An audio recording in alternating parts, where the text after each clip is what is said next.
Drage gledalke in gledalci, smo v Tomišlju na domu spomenke in Tineta Hribarja, ki jo poznamo kot pomembni osebnosti slovenskega javnega, intelektualnega in političnega življenja. Še posebej v kontekstu demokratizacije Slovenije, razprav o zgodovinskem spominu ter etičnih vprašanj v družbi. Oba sta pomembno prispevala k kritičnemu razmisliku o slovenski preteklosti in prihodnosti. Tokrat sem pogovarjal o spomenko, predvsem o njenih otroških letih po drugi svetovni vojni, še mogoče čem, ne? Verjetno čem. Ja, lepo zdrav. Ja. Lepo. Draga spomenka, predlagam, da začnemo s tvojim otroštvom. Kako je bilo to tvoje otroštvo? Kako si ga doživljala? Kje si ga doživljala? Kje si se rodila? Kako se spominjaš tega obdobja? Rodila sem se v Beogradu, mami Slovenki, očetu Srbu. Moja mama je zelo pogrešala svoj dom in svojo domačijo oziroma svoj domači kraj. Tako da je, kadar je imela čas, je šla uro in pol daleč do železniške postaje, da je pobožala tisti vagon, ki je šel direktno v Ljubljano.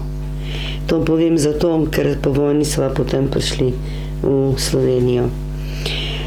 Moj oče je bil poštni uslužbenec, spremljevalec poštnega vagona, ki je vsak teden šel od Jesenice do Đađelije.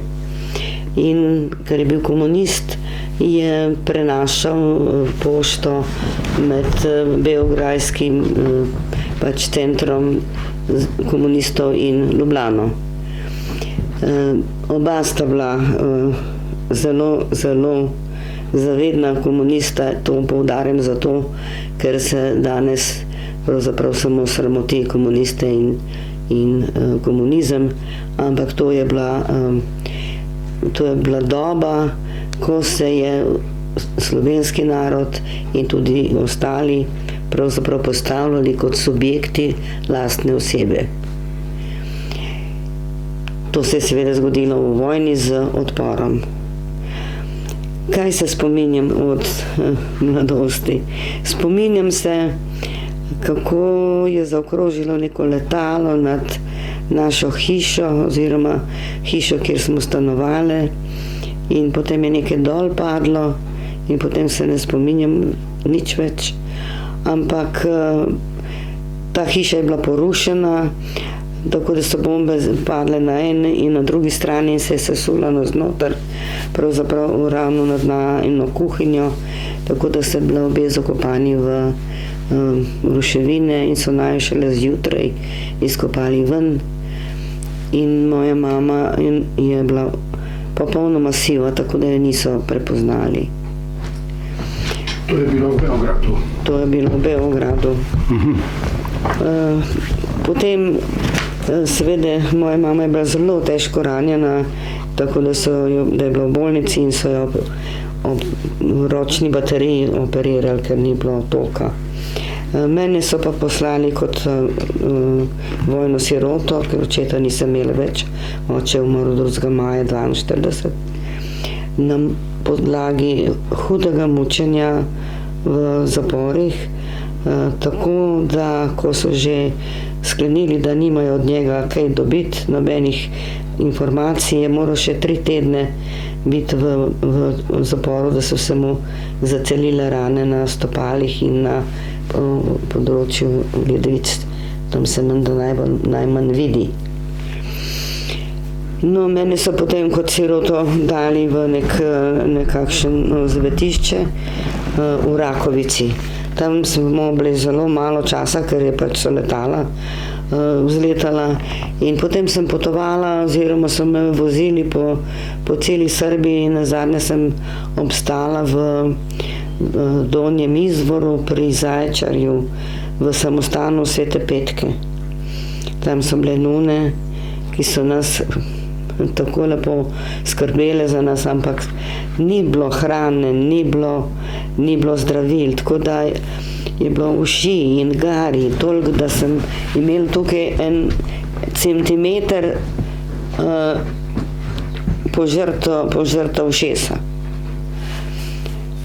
še posebej ena nuna je skrbela zame, tako da sem spala pri njej, da me je grela svojim telesom, ker tudi seveda kurjave ni bilo. No, nekega dne je pa prišla neka delegacija Bolgarov, ki so novačili otroke in so jih tudi veliko odpeljali. Jaz sem bila strašno zanikaren otrok, švoh, večino hrane sem tako in tako zbruhala, ampak strašno sem bila govorljiva in vesel otrok in eden se je valjda kakor zaljubil in me je hotel vzeti. Pa so rekli, no ne, ja, ne damo jo zdaj, vemo, da očeta nima, za mamo pa ne vemo, pridite čez 14 dni, bomo pa vprašali Rdeči križ. Čez 14 dni je bil pa tež, velik, mislim, celo povoden in jih ni bilo. Ko so prišli naslednjič, je pa že prišla novica, da moja mama je še živa, čeprav je bila ranjena. Tako da so me ohranili, da sem ostala v Srbiji.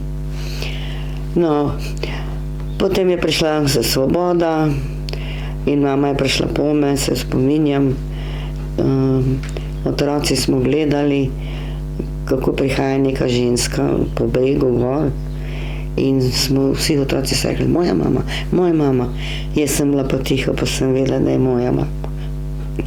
No in tako, potem sem bila še v Beogradu še 1 leto, 2, potem pa moja mama je imela prihodnost, študirala bi lahko, vse bi lahko počela, moj oče je bil res zelo znan komunist. Ampak ona je hotela v Slovenijo in tako so prišli v Žiri, pod Klanc, tam je stara mama bila tudi sama, ker je njen mož, to se pravi oče od moje mame, je umrl pa v Dachovu. Isti teden, ko je moj oče umrl 2. maja, je pa 7. maja, so pa 7. maja tako imani gošeri ubili mamino sestro, se pravi mojo teto, ker je bila zaljubljena v italijanskega vojaka. To v tistem kraju ni bilo nič posebnega, ker je tekla pač meja med Jugoslavijo in Italijo in so bili graničari in slovenski oziroma jugoslovanski in italijanski ves čas tam in so tudi hodili sem in tja, to je bila taka meja. Tako da ljudje sploh niso smatrali, da je to kaj narobe, kaj posebnega. In pisatelj Leskovec je tudi napisal v enem svojih romanov, da niti govora ni, da bi ona karkoli izdajala.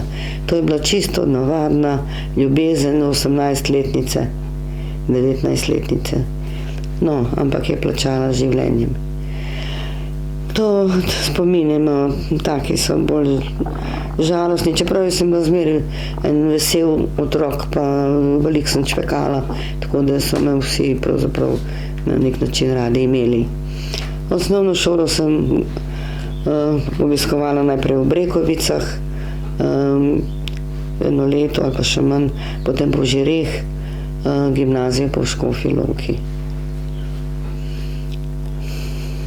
V Škofji Loki je bila ena taka luštno vzdušje, v razredu nas je bilo malo, imela sem 2 sošolca, ki sta bila slepa in smo si lepo razdelili, vsak dan je šel eden od nas v dom slepih, kjer sta bila in smo se na glas učili, tako da sta oba maturirala in potem oba tudi diplomirala na pravo, ampak takrat nismo mi bili. To srečanje z njima mi je veliko pomenilo in mi še pomeni, ker mi je pomagalo, bom rekla, zbuditi sočutje do ljudi, ki so drugačni, ki so hendikepirani, tako drugače. Tako da sem hvaležna tudi za to izkušnjo. Študirala sem sociologijo, filozofijo in imela sem srečo, da sem srečala kolega v letniku Tineta Hribarja in sva se poročila leta 1963. Omenila si pretresljive dogodke, ki so se ti dogajali. A ti je, katera stvar ti je pa recimo najbolj ostala v spominu iz Srbije, iz tvojega otroštva, ki si ga tam preživela? Kaj bi recimo izpostavila?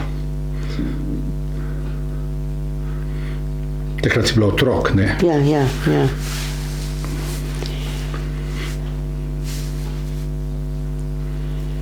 Pravzaprav nič posebnega, no.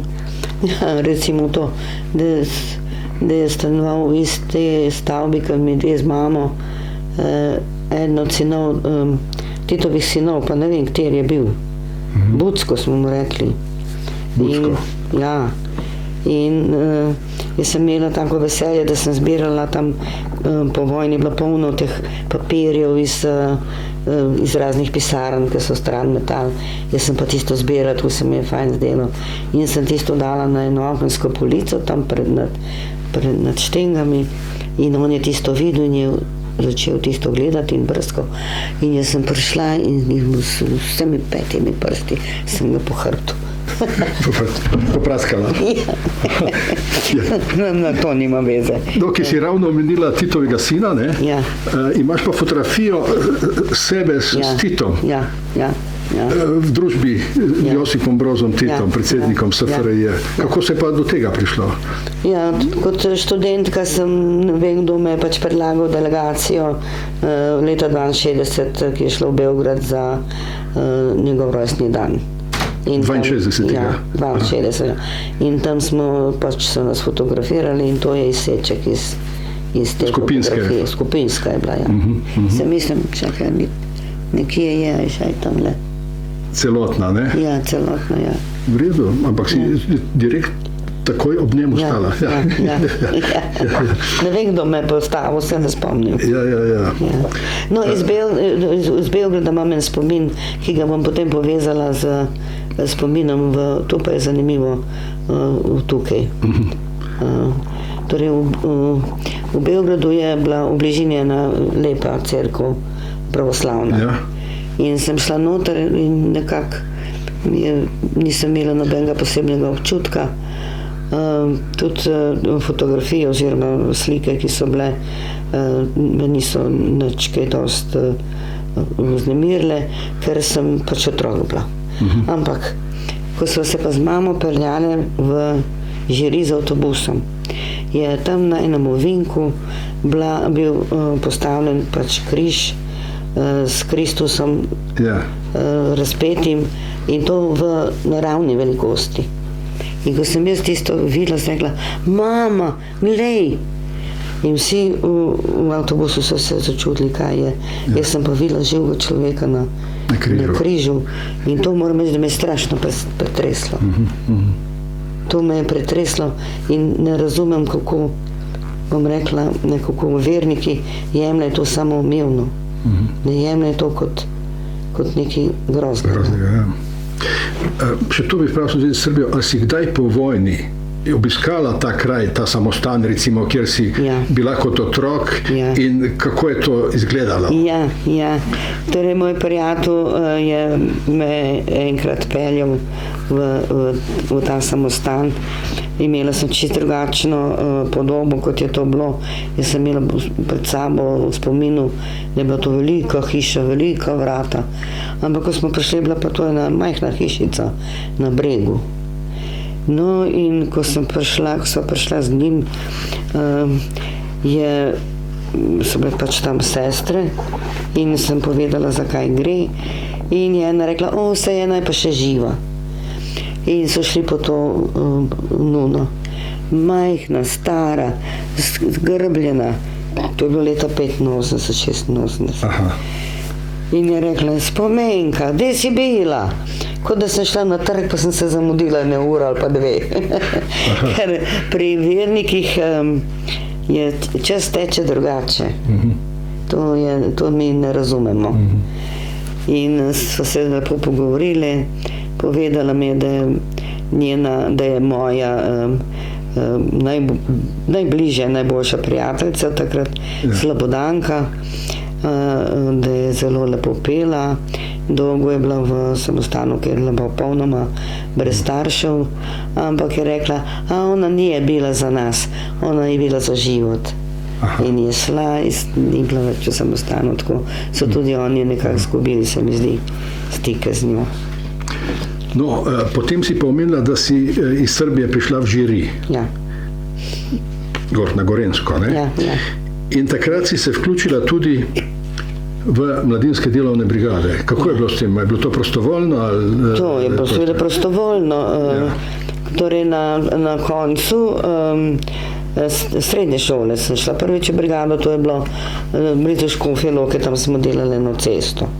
Ampak potem sem bila pa na vseh avtocestah, od Ivančne Gorice do kraja. Se pravi 5-krat, 4-krat, 5-krat. Od Ivančne Gorice do kot? Kaj, Leskovac ali Sinac je nazadnje, ne vem, kje Ker je. v enem pismu, ko sva si dopisovala, si napisala spodaj in se podpisala, mi se Ja. zdelo zelo zanimivo. Tako, kam sem tole dal? Spomenka Gorica, Aleksinac, Leskovačka brigada. Ja, Leskovac. ja. Pa do Aleksinac, ne vem, kako to gre eno za drugim. Pa Leskovac. Ja. Ja. Skratka, ja. Torej za mene so bile te brigade, moram reči, vedno zelo osvežilne. To mi je veliko pomenilo, ker doma pri nas, se pravi, smo bile 3. Stara mama, moja mama pa jaz. To je bilo neko žalostno življenje, če tako rečem. 3 ženske, noben ni bil, ki je dosti, da bi pomagal, vse smo morali same znositi drva, znositi premog, gor, dol, brez vode. Voda je bila v kleti, WC na Štrbunk. Tako, zelo, zelo slabo. Izjemno je bilo mraz, tako da je bil srež po zidovih, pa zjutraj tudi po deki je bilo vse mokro in no. Ja, in to, da sem šla v brigade, da sem šla med ljudi. Ne. Ampak to je bilo prostovoljno, to ni bilo prisila ali kako? Malkaki, nobene prisile ni bilo. Ja. Če kdo pač ni hotel iz ne vem katerega razloga, lahko da kdo ni hotel, ampak nihče nas ni silil, nihče nas ni vrebal, ne vem, jaz saj za to ne vem. Ne. Geslo je bilo recimo, mi gradimo progo, proga gradi nas. Ja, no, to so bili še prvi, ne. Še prvi, a ni bilo takrat, ko si bila ti? Ja, to je bilo pred spomojni, ne. Ja, po obnovi, ne? Ja, jaz sem bila po 60. letu, ne. Aha. Ja. Ja, zelo lepo. Moram reči, da tam se je dogajalo, če tako rečem, tovarištvo, pa tudi spoznanje kulture, načina razmišljanja. Skratka, nekako je bila to Jugoslavija v malem.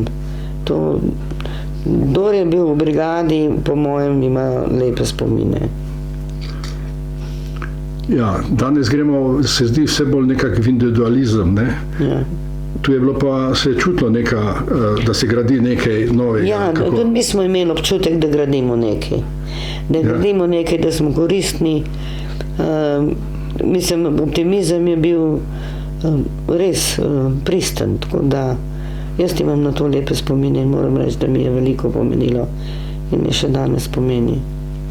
A je kak dogodek, ki ti se še posebej vtisnil spomin iz teh delovnih let? Seveda jih je veliko, no, ampak najbolj se bom spomnila tisto, ker sem enkrat pa res dosti garala, če tako rečem, ker smo bili pri tistih strojih, ko so polagali asfalt. Aha.